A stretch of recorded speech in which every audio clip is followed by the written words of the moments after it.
I joined a company called, at the time, Interlink Ireland, which is now called DPD. 9,000 actively trading customers at the moment.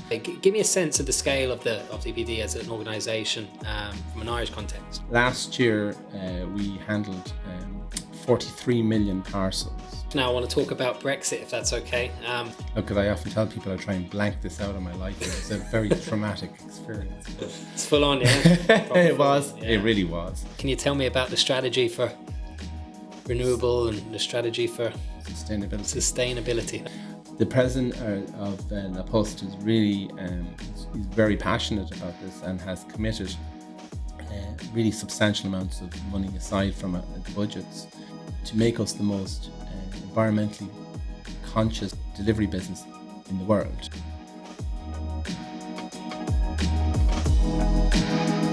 Colin, it's great for you to take the time to be here today, so thank you very much. I like to start in the early years, as I usually do on these podcast episodes. Take me back, man, born in Sligo. Give me a sense of your upbringing, bit of a match of the day. Yeah, sure. Well, actually, I was born in the UK. Yeah. I was born in Coventry in the UK to Irish parents back in the 50s, and a lot of emigration out of Ireland. Both my parents emigrated, yeah. So my father emigrated when he was 14. So I won't tell you any of the stories about his upbringing in the UK. He bent a few rules along the way to get himself along, you know. Yeah, essential. And at 14, it's essential, yeah. So, as a family, all of my siblings are born in the UK. I moved back when I was 7 to North Sligo, a place called Grange. Family, my father is from around that area, my mother is from Wicklow. So, lovely part of the country.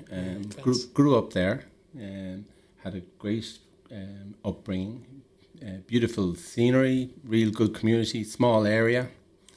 You know, different now. It's grown. Yeah. You know, it's a suburb of Sligo town now, so it's actually there's a lot more people there. But really nice place. One of those places that lots of beaches, mountains. You know, but I never walked the beach, even though there's a 3-kilometre beach 2 kilometres from my house. Never walked the beach until I left it about 3 or 4 years. And the appreciation then grew. Yeah, that's right. Moved to the Midlands and no beaches, so you suddenly gain an appreciation of these things, you know. Flat Midlands with no mountains either. So yeah, it was great. I love going back now. It's a really I go there a lot now. I really enjoy going up there. Yeah, different appreciation for it now then. Yeah, that's right. Yeah, so I grew up there. Went to college there, and computer programming, as it was called back then. You know. No variations of computer science or computer applications. Yeah, it's just computer programming. Yeah, interestingly, I was just looking this morning. Something popped up on my LinkedIn feed offering COBOL programming, and I thought, God, that's a blast from the past. I haven't heard that in a lifetime, you know. But the back teaching, they're often as courses again. Yeah. So one of the languages I learned when I was way back when, you know, but. It was great.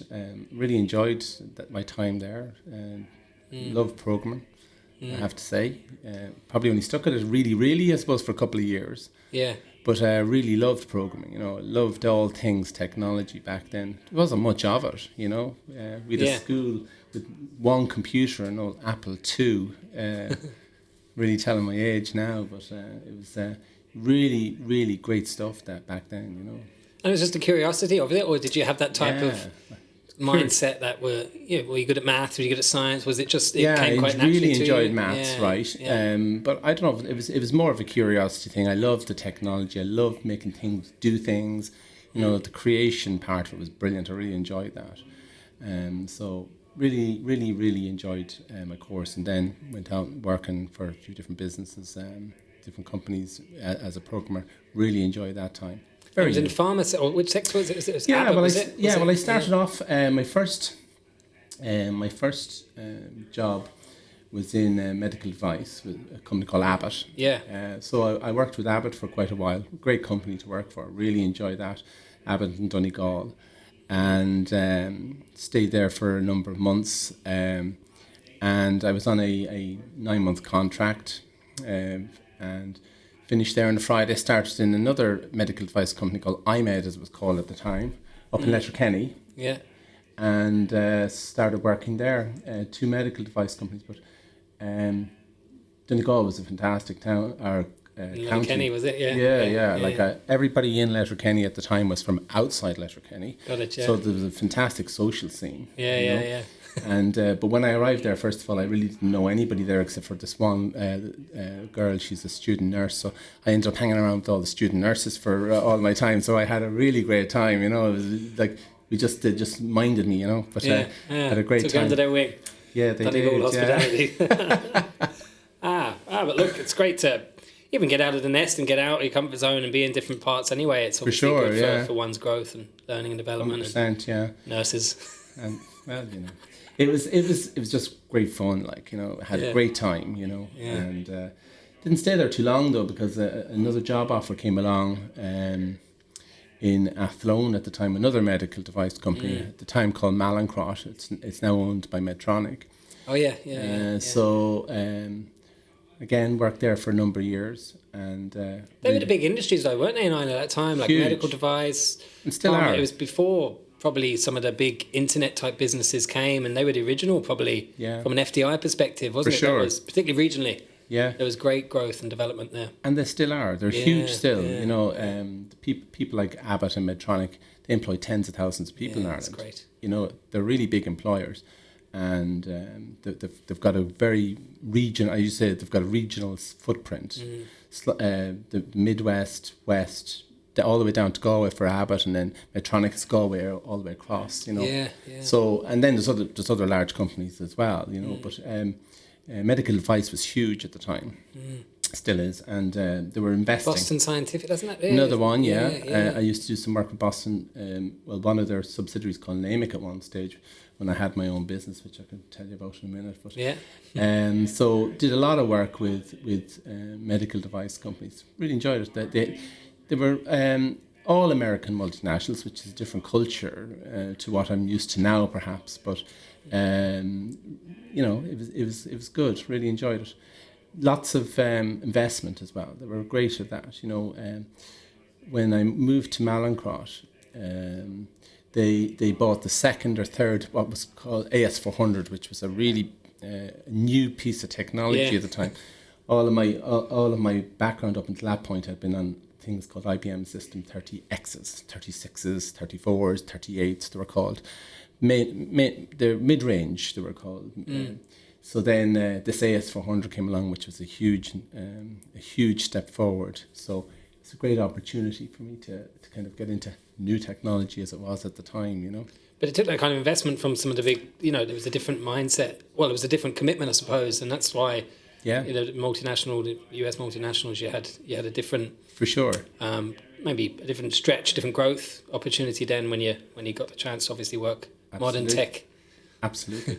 Like back then, as I said, it was medical device and banking that were investing in that type of technology. So the mainframe's still in a lot of banks today. It sure is, and there's some stories there. But maybe that's where my COBOL course popped up on my thing, and this is probably for one of the banking sectors, because COBOL is still large, really large. Yeah, bulletproof. Well, I can never say not that. Sure bulletproof, not to a sorry, I had to think about that for a second. No. But certainly it was the case that they were progressive, and they were growing, doing very well. So it's great. It was a great opportunity for me to go on in my career there. Talk to me about the business then. Setting up the business and getting involved. And did you always have an itch to do that, or did that just how did that manifest?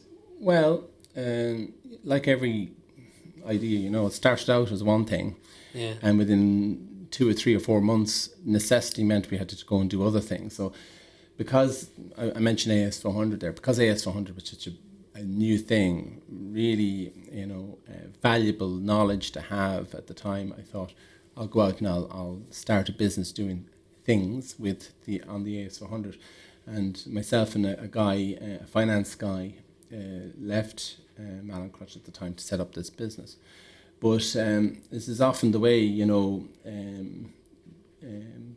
the harsh realities of finance and getting paid every week meant we had to go and do other things, because we had to try and make ends meet. Yeah, necessity. Yeah. Look, we started the business, and it was difficult, I would say, for sure at the beginning. You know, I didn't really have any money. I was enjoying life a lot, you know, and so we had to go to banks and we had to get personal guarantees and different things like that.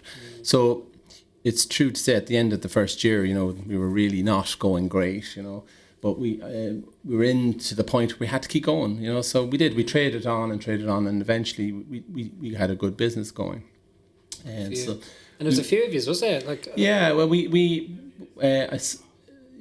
funny story how I sold the business, but sold the business about 12 years later, and in the end we had about 25 people working with us. So it wasn't a massive business, but it was healthy, you know. Yeah. And so.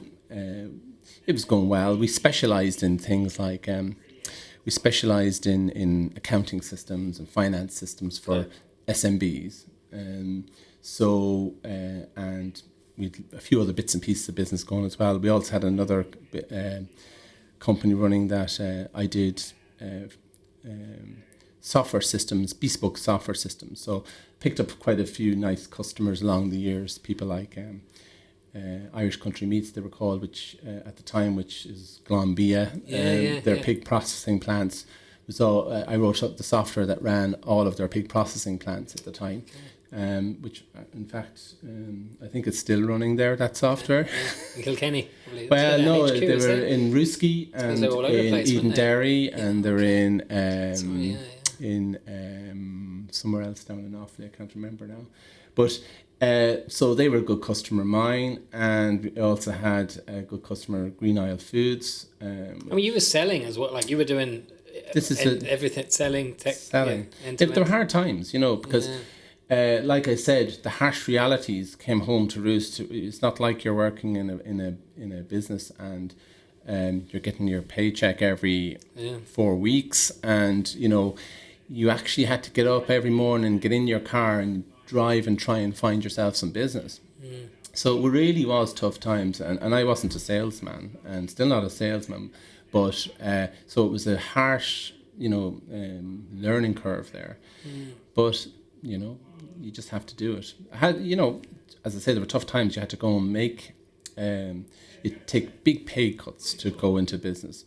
You know, I probably took a 75% pay cut in the first 3 years over what I had been earning in, you know, when I left Mallinckrodt, let's just say.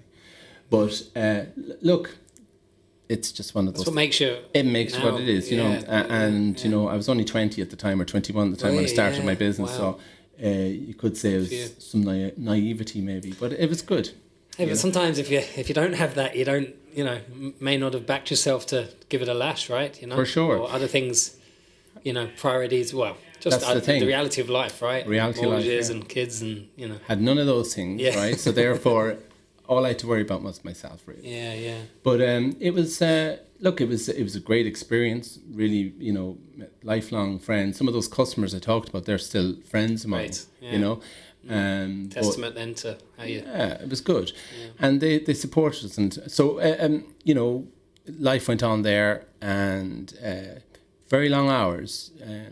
You know, you'd be doing at least six and a half days a week, at least 12 hours a day. You know, and it was very it was hard going. So eventually found time to meet somebody. Yeah. And get married, you know, and so in the other 3 hours. Yeah, that's right. And so got married. Took 3 weeks off for a honeymoon, which I hadn't taken 3 weeks off in probably, or even a week off in maybe 5 years, right?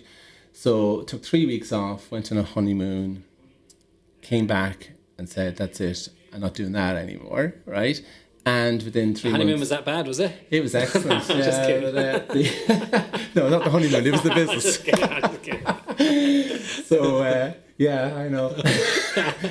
You'll have to edit that out before my wife sees that bit, yeah. No, that's staying, sorry. But so... You reflect, it's only sometimes when you get away and you... For sure. You start analysing and you think, oh, okay, right. Yeah. You know. it was taking its toll. What's the next chapter going to look like, and what am I prepared to do, and what am I not prepared to do, right? Correct. And so 3 months later, we'd sold the business, and myself and my partner sold the business. He went off to another world, and I was contracted to stay with the business for an earn-out type buzz. For 2 years. So after a year, they made me a director of their business as well, and then a year later, I got another offer, and that was my 2 years were up at that stage anyhow. Right. So look, I was happy to go at that point. It was time. That was the reason I sold the business. Yeah. But did that drag? I'm curious because speaking to people that have sold businesses and got earnouts, it can be a challenging period. Yeah. But from your perspective, it was. It was good. I did other things now which I never had the opportunity to do before. So, in that 2 years, I did an MBA. I wasn't the most academic in school, I would say, but when I went back to the MBA, I really enjoyed it. Great. It was one of the best experiences of my life. Really, really enjoyed it. Really hard work now. Put in a lot of effort into it, and a huge amount of time. And at the same time, we now did have a family. So in the period of the MBA, the 2 years of the MBA, we had 2.5 children as well. So it started getting really busy. So my wife really kind of stepped in, and she kept the whole show on the road while I was doing that. So it didn't drag.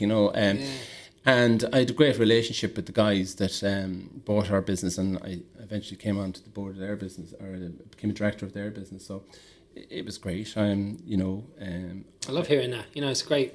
It just shows that an example where, if you bring the right energy and you bring the right thoughts and your positivity to it, it can be, and look.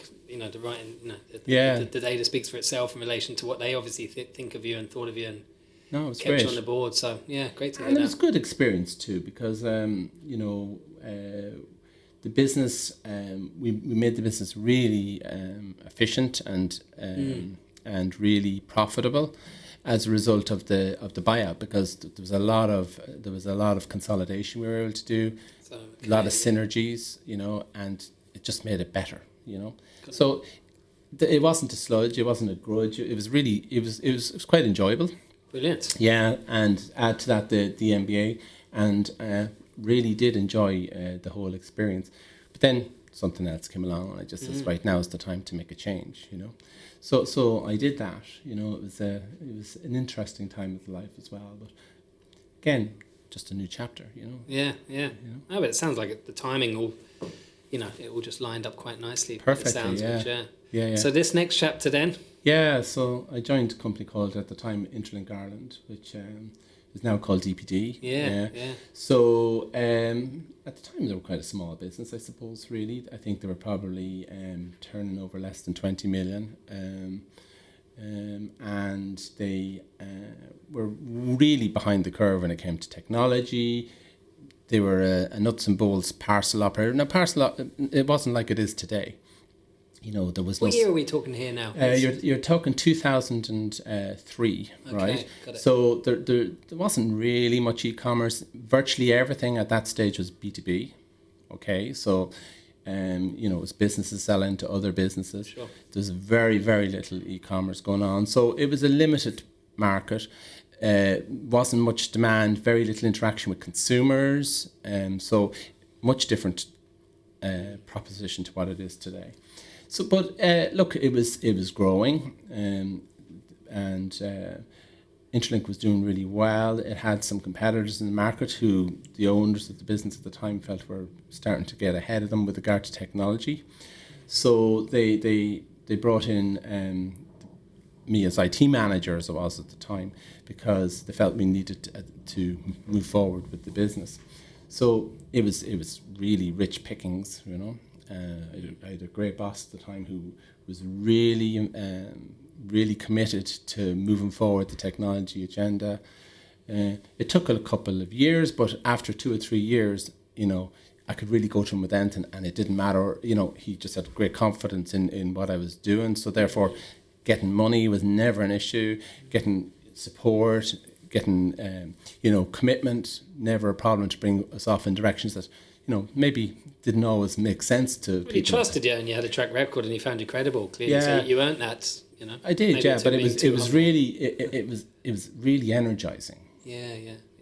Having the ability to do things that you think are the right things to do, and then just knowing that somebody's going to, that they're going to roll along with you, it's fantastic.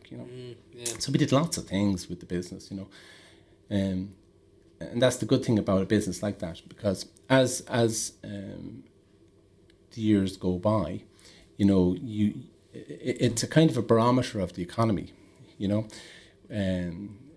I can't remember the number of customers we had back then at that point, but we've 9,000 actively trading customers at the moment across a whole wide spectrum of businesses. So we can see what's happening in the economy before it even happens, because you can see trending in this type of industry or that type of industry or this type of business. So we can see that across a whole range of different things. Customers would come to us a lot and say, well, how are things looking in everywhere else? Valuable insight from those multiple touch points at different parts. Now, we don't talk about anybody else, but just in general, you can see things are happening. Yeah. So, when I arrived into the business, it was, it's true to say that it was, archaic, I suppose, the first few things that I tried to implement there were things that weren't necessarily seen as very important, and they definitely weren't very sexy, right? But they were really, really important to the foundation of everything else that you wanted to do. Yeah. Built resiliency into all of the systems. There was no such thing as cloud back then, really, built a real-time flow of information. That sounds like a big deal now, but nobody else did that back then, where you had information flowing from a delivery back to a website, back to your customer, as it happened, so they were mechanical things, but they just gave us, every single one of these things we did gave us another thing that our competitors didn't do, another thing that our competitors didn't do. And before you knew it, we were stretching out that gap between us and our competitors. And because we were able to invest, and because we had we really believed in what we were doing, it was just moving further and further along. What was the secret to that, innovation though? Because clearly you weren't following, you were leading a lot of these initiatives, but there seems to be we'll get to it shortly, but there seems to be a consistent thread there. With the beauty of hindsight and looking back, how come this was it a culture? Was it just the dynamic of that leadership team? How you I'm curious about that. Yeah, sure. Well, look, to be honest, like all good things, we borrowed a few ideas along the way. Yeah, but that's all right. Yeah, and we also made sure that we were keeping an eye on what other people were doing. One of the biggest things we did, and one of the things I spent a lot of my time, and still do, is I visit and spend a lot of time with customers. Yeah. Okay? So as customers would say, talk about their pain points in the process, we had the ability to go and do what we needed to do to remove those for them. And each of those we made each one of those commercially viable for our entire customer base. So we introduced things like, 15 years ago, we introduced things like SMS messaging. Okay. Again, nobody was doing that at the time. Nobody was doing it. It took 5 or 8 years for somebody to come along and do the same thing. So we're telling you we're coming to deliver your parcel tomorrow. Right? It sounds simple now. Right? Yeah. But back then, 15 years. It was groundbreaking. Nobody else was doing it. So the secret was, listen to your customers, watching what other people are doing for sure, but really concentrating on real life problems. I did a talk recently, and it was all about real life problems. You're fixing things that are causing pain to people, right? And each one of those, then, as you fix them, they mightn't be big, right? Some of them there mightn't be Titanic-sized changes, right? But every one of them is moving you along on a path. And so it's all about fixing real life problems. So when you do that, you keep building up your repertoire and your range of things that you have over and above what your competitors are doing. And as you say, the culture was brilliant. Like, it was just, okay, there's no formal processing to go and get approval for CapEx or anything like that. Just cracked on. Just got the people to, put your case forward. You meet the guy in the canteen, you say, listen, what do you think about this? And he said, go on, and that was it, and you go and do it. Wow, And because we were small, which we were extremely agile. We were able to do things much faster than probably we are today even. Well, let's talk about today, and let's talk about problems, right? So DPD, as for our listeners and our viewers that don't know the business today, give me a sense of the scale of DPD as an organisation from an Irish context, firstly. Yeah, okay. So we're we like to say we're the largest parcel operator in Ireland at the moment. It's really hard to stand behind that, though, because there's no publicly available figures to substantiate it. But we have a fair idea of what the size of the market is. So we think we're the largest parcel operator in Ireland. We cover the island of Ireland, all 32 counties is our business unit. Last year, we handled 43 million parcels. And on our peak week last year, we handled about 1.3 or 4 million parcels, up to 275,000 parcels a night. So passed through our central sortation hub. So we go to, we have about 2,000, depending on the time of year, maybe 2,200 delivery couriers who go and deliver parcels every single day of the week, every corner of the country. We've 35 locations now across the country, as well as our head office and central sortation hub in Athlone, which is it's quite an impressive building. It's a fully automated sortation, so we've probably invested close to 50 million euros in that building so far over the last 15 years or so, and we're on our fifth expansion of that building. Pretty much maxed it out now at this point. But it's a very slick. It's about bringing parcels from A to B, domestically, and making sure we can do that on the next day. So we're a next day delivery business.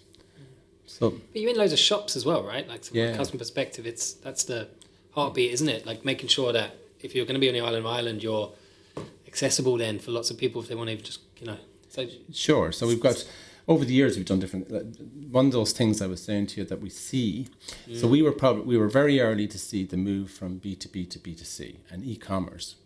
So e-commerce started off very slowly, but we got into that really early, and we adapted our business, and we predominantly stopped investing in all of these B2B solutions that had been developing for 20 years previously. And our entire focus was on the consumer for about 12 years, doing things for the consumer, the person who's receiving the parcel. And so, which when you think about it, was an interesting strategy, because they're actually not our customers. They don't give us any money. We can't bill them anything. They're our customer's customer.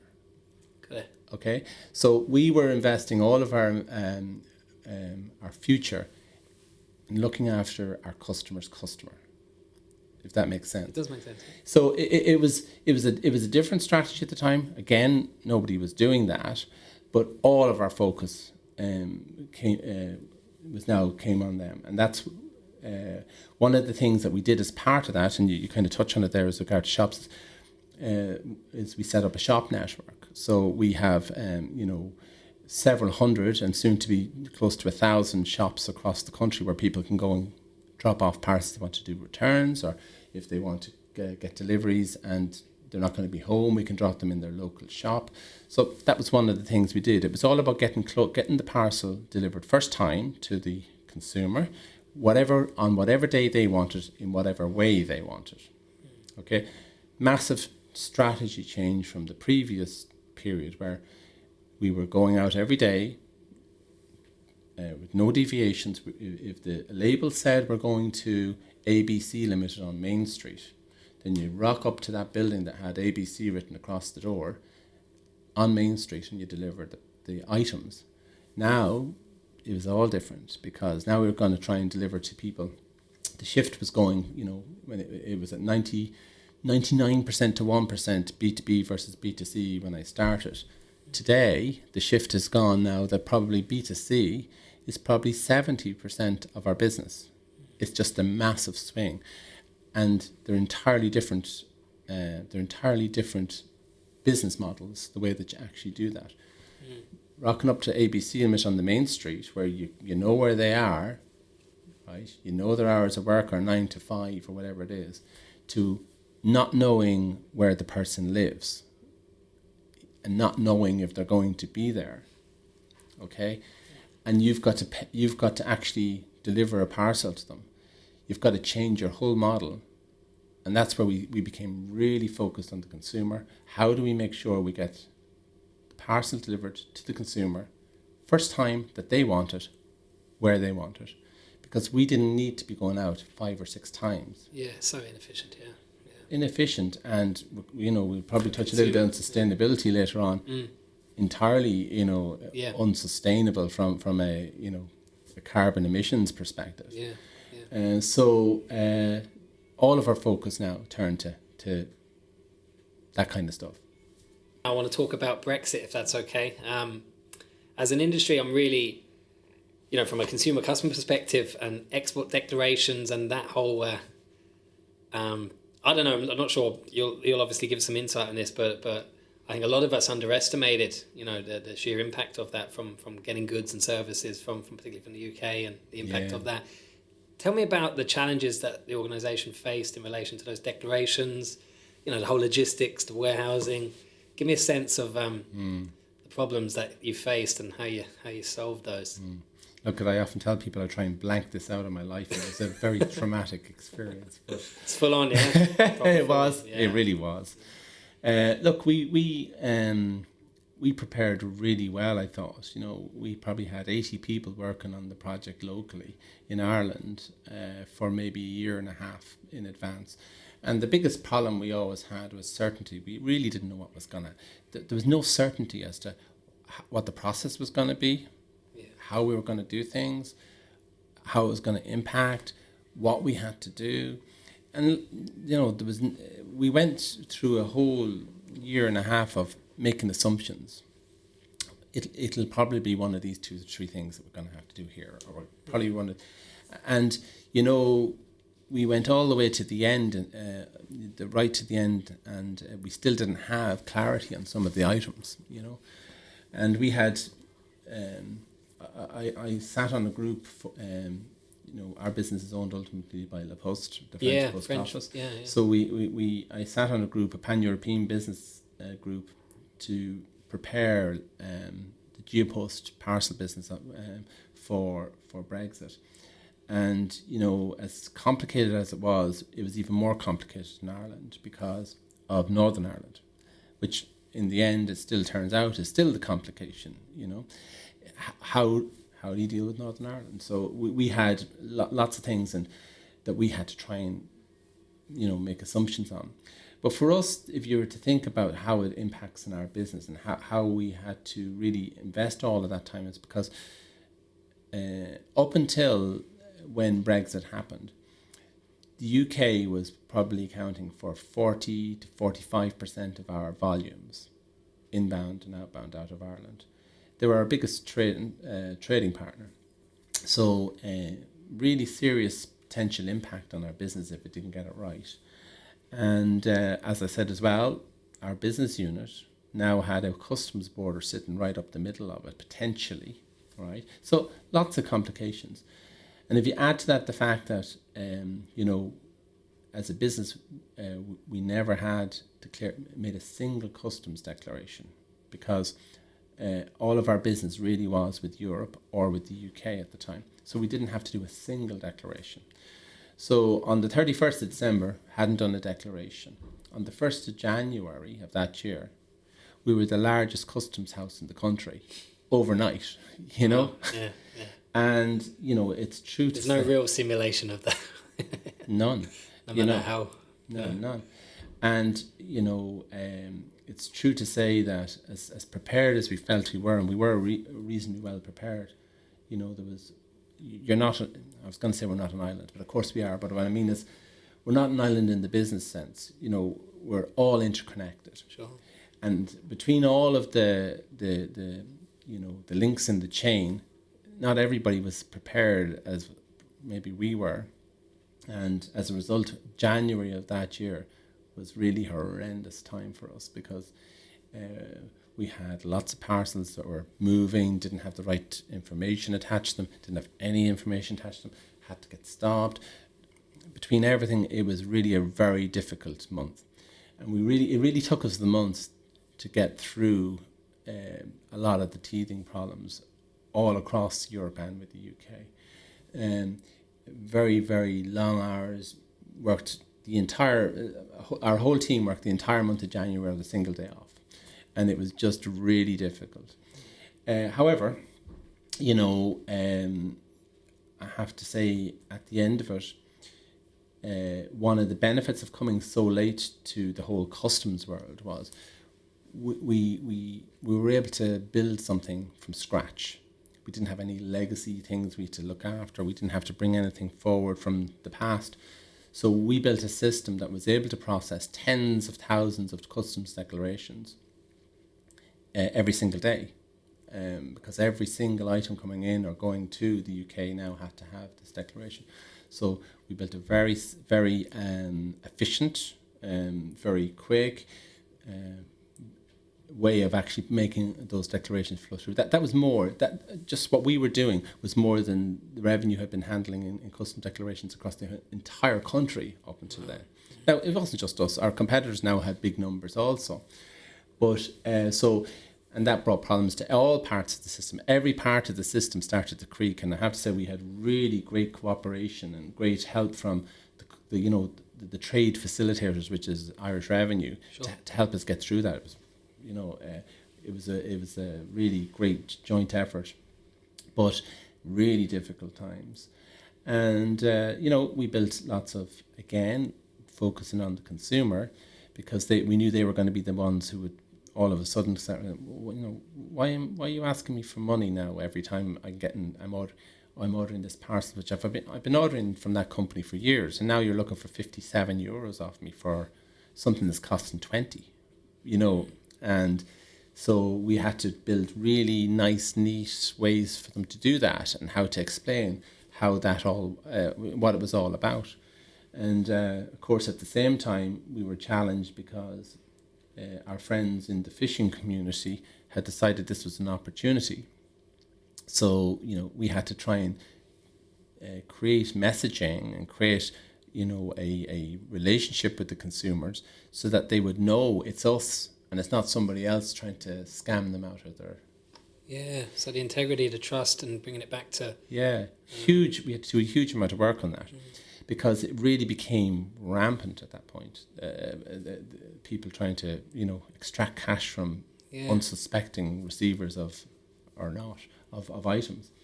But it was just another one of the challenges, you know. So, look, what's happened over time, of course, with Brexit now is that our dependence on the UK market has reduced quite a lot, okay?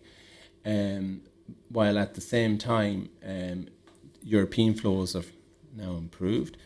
All numbers have increased for us as a business, because other things like we were just hot on the heels of Brexit. We had the other big calamity the world faced, which was COVID, which was really serious for our business, as it was for a lot of others. But So Brexit, you know, it wasn't enjoyable. We got through it. I would say it definitely had set back trade with the UK fairly significantly. Huge challenges to our business. It's a huge overhead that really we could do without, but it's life. Yeah, you know, crack on. Just have to crack on. Yeah. Now we're not through it yet because there's still discussions going on. You know, there's still the possibility that that there'll be some form of a border in Ireland at the moment, and there's no borders anywhere up in between the north and the UK and the north and the south, but who knows how it's going to all end up. It's still in play. Give me a sense of some of the other digital transformations that you've been involved in. In DPD and give like particularly ones that we may not really maybe realise, but I'm curious about some of those other transformations that's gone on in the organisation. Well, look, the thing is, as I said a few minutes ago, the big focus we had on the consumer is what really drove all of our digital transformation. When we started to change our emphasis onto the consumer, we started doing things like I mentioned there, which is okay. We started messaging people. That sounds simple. Okay. So the next logical step for us was to say, okay, we need to tell you when we're coming to deliver the parcel to you. So it's not good enough anymore that we say we're coming tomorrow. Okay, because consumers didn't want that. They didn't want to sit at home all day waiting for somebody to deliver a parcel to them. So we came up, our colleagues in the UK came up with a product called Predict, which tells you within 1 hour what time we're going to be there. But each business unit had to come up with how we would actually do that. It was particularly challenging in Ireland because unlike other countries, at that point we didn't have postcodes. We didn't have... the air code was only kind of... The adoption was slow to... Very slow. It's getting a bit better now, but it did take a long time. Right? Well, it's one of the good things, if there was a good thing that came out of COVID, is everybody now knows their air code. Yeah. But back then, it was a real challenge. So it took a fair amount of technology to be able to work out and to tell people when we're going to be there within an hour. So that was, one thing we did. The next thing we did was says, right, okay, we need to offer people options. So, like I said a minute ago, one of the things we wanted to do is say we want to deliver the parcel to you on when you want it, where you want it, not fixed and going to the place. So now all of a sudden, that information that's written on the label is no longer gospel. You could start off going to ABC or Neil Sullivan in such and such an address and wherever, right? And before you know it, it's going to Neil Sullivan in somewhere completely different because you've decided, we've told you we're coming on a Thursday and you've said, oh, okay, well, I'm going to be in Dublin on Thursday. So, well, okay, can you get it delivered to Dublin for me instead of Sligo or Donegal, right? So now the systems have to now go, right, okay, give you the option to do that. So we have to create a platform for consumers to be able to change the day, change the date, change the location to where we're going to do it, maybe offer you an option of coming to collect it somewhere else. Build that into a system that's processing 275,000 parcels a day on a busy day, okay, and still make it get there, right? So it's all sounds simple, really, really difficult stuff to do. And as a result of doing that, we created something that gave us a competitive advantage. We didn't have a competitor for those types of products within the marketplace for 10 years after we invented them, So that's another one. Following on from that, we did other things. We launched a product called Parcel Wizard, which allowed us to now start formalising a relationship with the consumer. Really formalising. Again, as I said, the consumer isn't our customer. The consumer for the consumer. Yeah. So we said, as a strategy, what we wanted to do now is we wanted to formalise a relationship with the consumer, because the thing about a courier business that we're in, if you do a good job, you're almost anonymous, right? It's only when you do a bad job, right, that you become your name becomes popular, right? So we were doing such a good job at everything we wanted to do. We wanted to make sure that the consumers understood who it was providing them with that. Okay. So again, it's a bit of reverse psychology because again, we're selling how good we are to the people who are buying from our customers. So it's a strange approach, you might think, but what we were trying to achieve was we were trying to make sure that everybody who was buying off a website when they had an option, would choose us because they knew that we would do a really good job in getting them there. And all of that was underpinned. So that's a real life problem there, like I spoke about earlier on. And we were building the technology underneath that to support a solution to that problem. So it was interesting times. No, it was because it was all groundbreaking stuff. Yeah. Lots of headaches. We had to go through some pain to get there, but we got there. So that was one of the things. As other things we did, we talked about the pickup shops earlier on. So, you're not going to be at home. Can you get it left somewhere where I can go and collect it after hours? All these shops are open sort of, 20 hours a day, or not 20 hours, maybe 18 hours, 16 hours a day. So therefore, we can drop it off there. You can collect on your way home from work, someplace local to you, etc.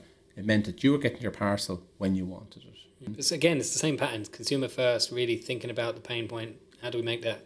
Absolutely. How do we make it easier? I want to talk now about the reality of having 2,000 vans. Is it 2,000 vans on the road, and the political pressure, societal pressure that is on organisations like DPD to drive down your carbon footprint and the role of electric vehicles and all this kind of stuff. Sure.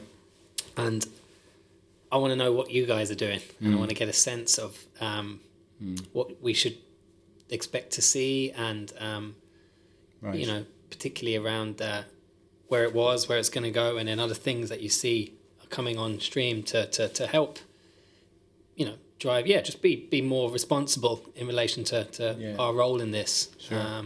What can you tell me about the strategy for renewable and the strategy for Sustainability. That was the word I was looking for. So, look, as a group, we're a small country. I say we've 2,000 vans on the road, right? Across Europe, we've over 100,000. Okay, so we know as a business that we contribute probably significantly to the problems that we have as a society now with regard to carbon emissions, for example. And there's no rowing back on e-commerce and all of that. So it's up to us to make sure that we can do our bit. The president of La Poste is really, he's very passionate about this and has committed really substantial amounts of money aside from the budgets to make us the most environmentally conscious delivery business in the world. So that's a really it's a great North Star. Yeah, it's a great North Star. Yeah, and unlike a lot of things that you sometimes hear and a lot of greenwashing that goes on, he's put the money where lip service more. Yeah. Yeah, he's really putting the money where it counts. Great. So across talk about Ireland. So sustainability is an area that I have responsibility for within the business as well, and. I've got a small team of people who are working full-time in sustainability, and I tell them all the time now that we're in the golden age for them, because 5 years ago, it was not an easy sell to go and ask people to be conscious about renewing this carbon emissions. It was really difficult. In fact, no customer was asking you at that point for it. Nobody was willing to in any way come on a journey with you. It was a really difficult sell. Now, the world has turned the corner now, and people are starting to realize how important this really is. And we've done a lot of things. For example, like we've the 2,000 vehicles on the road. We're going to have all of those low emission by 2030. So. That's only 7 years' time. That means replacing them all with every single fully one. Electric or fully electric, yeah. Okay, yeah. And there's lots of challenges around that. We've been on this journey now for maybe 3.5 years. 3 years ago, we built an all-electric depot here in Dublin, not too far from where we're sitting, and we called it Electric City. And the whole purpose, that was a pilot project for us to try and build a zero emission depot. So all the vans back then were electric, and the challenge we had then and still do now is the technology really hadn't got caught up with us then. We couldn't get our hands on vehicles. The ones we could get had really small range on them, maybe 50, 60, 70 kilometres. Practical. Yeah. you know, and they were really, really, really expensive, you know. So we invested several million in that project to try and develop a concept that we could use and roll out throughout our business.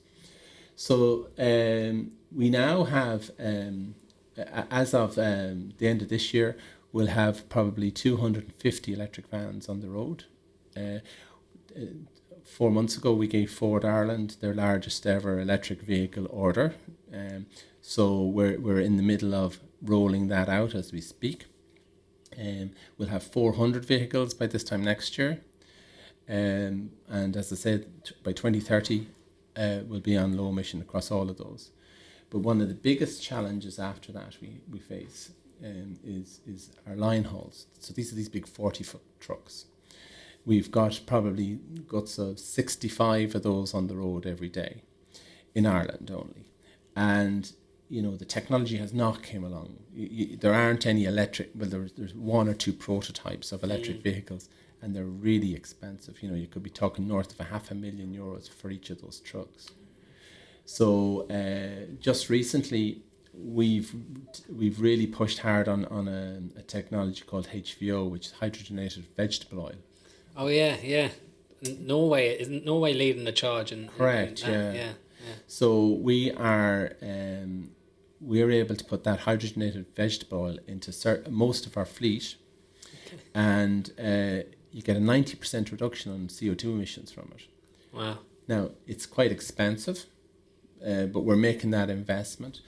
And the good thing about this is it's not food stuff. It's all reused vegetable oil. Okay. So and as you say, we're working with a Norwegian company to try and have from a supply chain. From a supply perspective. Okay. So we now have a continuity of supply. And the beauty of it is, as a company, because that technology was on line hauls was running so far behind, we had a target of being 90% low emissions by 2040. But in our business in DPD Ireland, we're going to be 100% low emission by Q1 2023. So we're 16 and a bit years ahead of target there. Wow. And every year we're ahead, of course, it's massive reductions in emissions. So really, we're really focused on those things. There's other technologies come along. HVO is a mid-term strategy, you know, because electric and perhaps hydrogen will be the long-term strategies there, but the technology hasn't come along yet.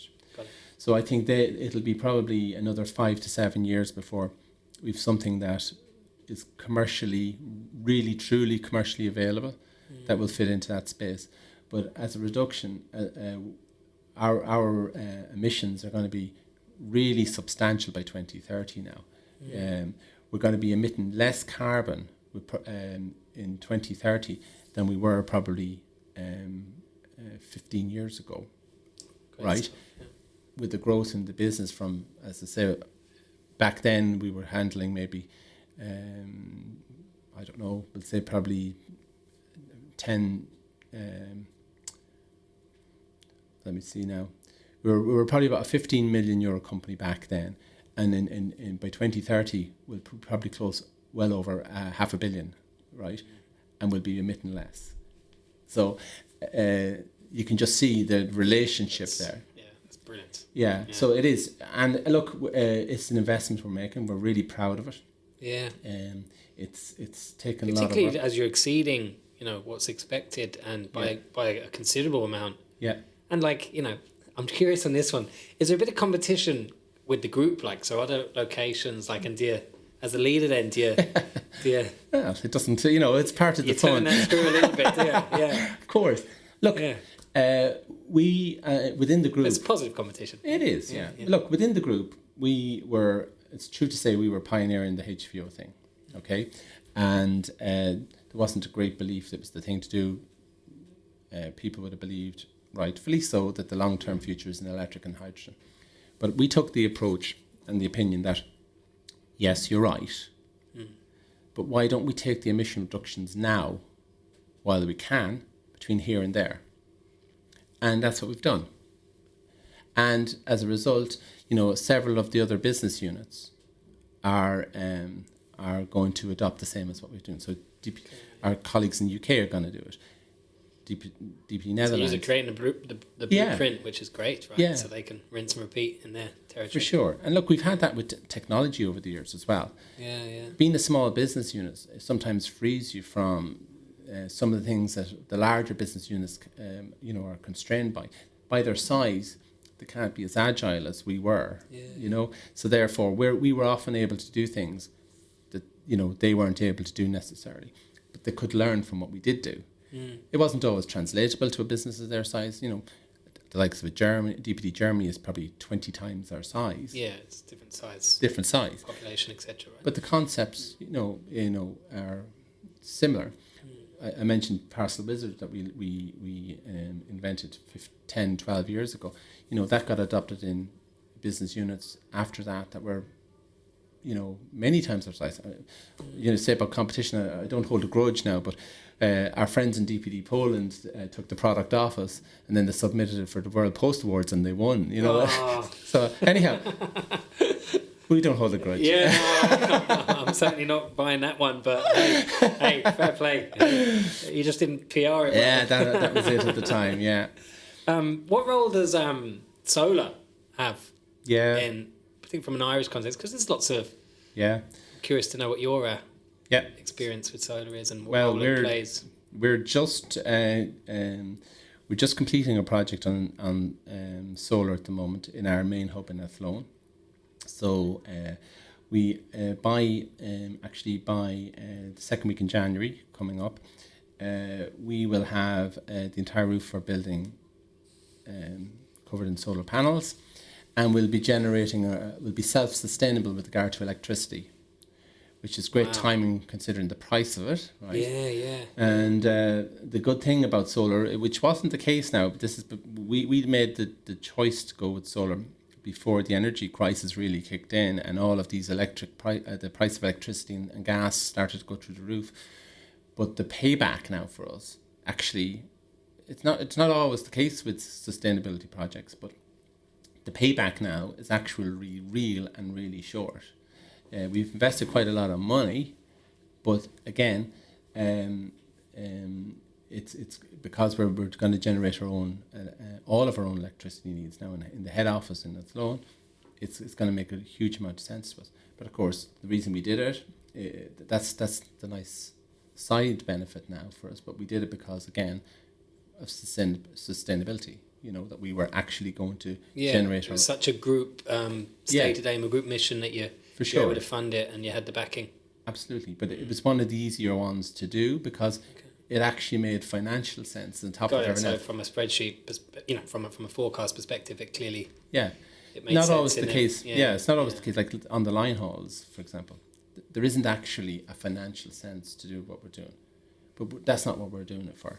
Yeah, we're doing it for the emission reductions. Yeah, it's the right thing to do. It's the right thing to do. It's costing us money. Like the electric vehicles are costing us money over and above, what it would be if we were in diesel still. But it's just the right thing to do, and we know that we're part of the problem, so we need to be part of the solution too. But in a roundabout way, when because society now is so much more, they care more about this. Like I would. It's probably difficult to predict, but if you were to crunch data over a period of time, and the awareness of like organisations, like the visibility of some of the data and the insights that they will share about what they're doing, I would say it might change the percentage of consumers in relation to if an organisation isn't doing it. One would think it would have an impact on customers. So there's probably one would hope a good financial benefit if you look at a customer over a long period of time, particularly with certain trends, as they should be. No, for sure. Like I said earlier on, we're in the golden age now. Yeah. Back 5 years ago, nobody would talk to us about sustainability. Customer, and if we were selling it, they weren't buying it. Whereas now we're after coming through a really grueling tender process with one of the largest companies in the world, who you'll know, but. A really substantial part of what they wanted us to do was totally aligned sustainability-wise, what we're doing. So, what helped us win the business, they were an incumbent customer of ours, but, this time around, the big focus was what we're doing for sustainability. So what we were doing around electric, around HVO, around solar. We've other projects that we're working on with regard to air quality, for example, which I can talk about. But all of those things really rang home now with their strategy as a business. They are really focused as well. And you wouldn't have seen this 5 years ago. But now you're seeing some of the largest companies in the world who are changing their strategy to make sure that we're all doing this. We're all going along on the journey to try and reduce the impact we're having on the earth. So, yes, you could say that has been monetized by the fact that our strategy is supporting our customers' strategy as well. Not why we did it, right? But there is a move that customers now are asking for it. In any large tender that we do now, sustainability is now getting more and more weighting within the tender decision process than it ever got before. And consumers, right? Consumers really like it as well. People, the next generation along are starting to become more conscious of, for want of the mortality of our planet, because it's not going to be here forever if we don't do something, and people are starting to realize that. So I think we spend a lot of time now telling our story, because it's important for people to understand why we're on it, why we all need to do this, because if we don't, it's the result isn't pretty. No, but it's great that you have an opportunity as a leader to be. I just think it's quite inspiring for other leaders, and I want to talk a little bit about leadership before I let you go. I know you need to go back and do your stuff, but when you were looking back at your leadership journey early on, and what you're as a leader now, and the different functions, and are creating different. You've a head of sustainability. You have you have a team that's just doing that, as you alluded to there. Like, if you were to kind of look back, and I'm kind of conscious of some of our audience. They're aspiring leaders. They want to get to the senior management role, and they might be mid-level management role. If you were to kind of give yourself advice, in your earlier years on how to really navigate that path and become, a successful leader with a good mandate that's broad, that's clearly, there's a good mission, there's a good purpose behind it. Like, is there any tips or pointers or advice you would give your younger leader? Yeah, well, look... less of the young, but you know what I mean. Earlier years. Yeah, okay. So, the things that really worked out for me over the period were, I had a real passion. I think I still have a passion for what it is I do, and that's really important. You can see that. If you're not enjoying what it is that you're doing, really, you're wasting your time. You really have to enjoy what you're doing. It's where the creativity comes out of, okay?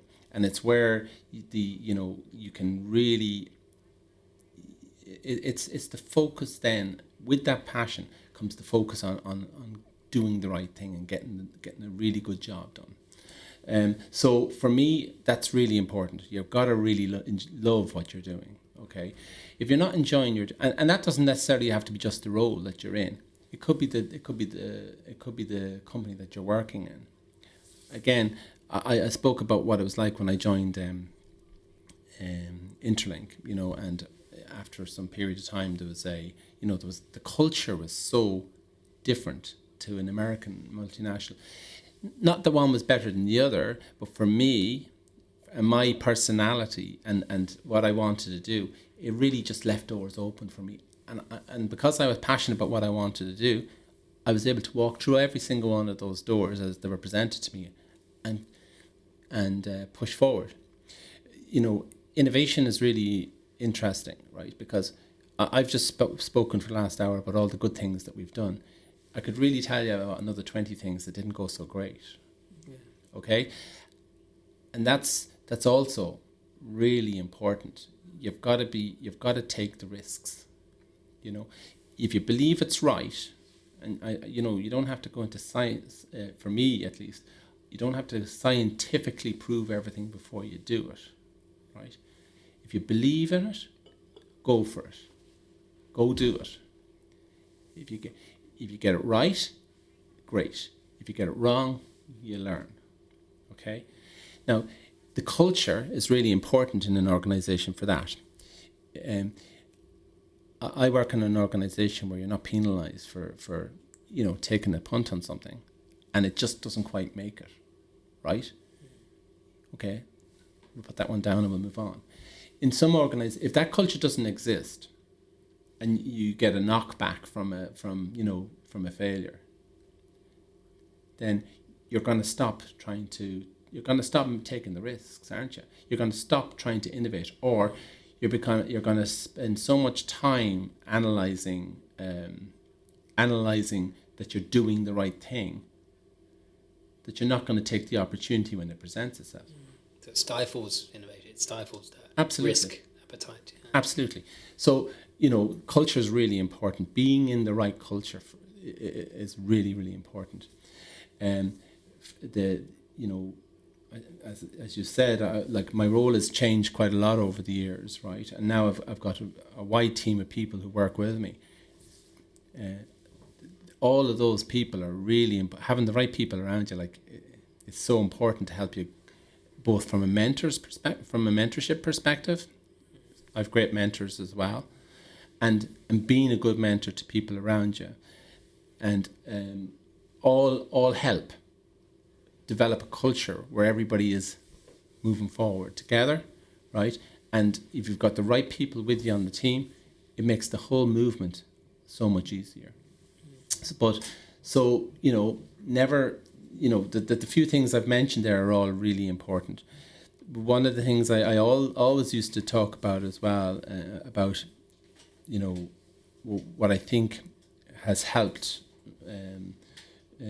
me as a person as well, and the development of all the things I've done, is sometimes it's not always the sexy thing, that is the thing you should be doing.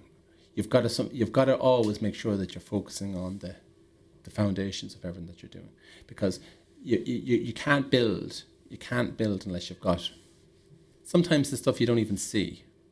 I'm talking about technology, for example. Yeah. So you've got to, in some organisations I've seen, you've got boards or CEOs that they're really not interested in all that stuff that goes on down there, and in fact they're not even willing to support you in making sure. And if you don't have that, if you don't have a good foundation on which you can build everything else, you're building on a very frail platform, and it just doesn't work in the end. So always stick to your guns with regard to making sure that you're keeping doing the knitting right on the underside of things, right? It's not popular. It doesn't monetize into anything necessarily, but if you don't do it, it's essential. It really is. So there's some of the things that I would say, but I think the number one thing for me really is passionate about what it is that you do. It's really essential. A bit of luck. Bit of luck as well. Yeah. Colin, thanks a million for taking the time to be in here. Thank you. It's an absolute privilege listening to you, and I'm so excited about some of the things you are doing in DPD and what you're bringing as a leader to it. I just think it's really exciting, and thanks for sharing. And hopefully the best is still yet to come. Huh? Absolutely. Thanks. Thanks a million.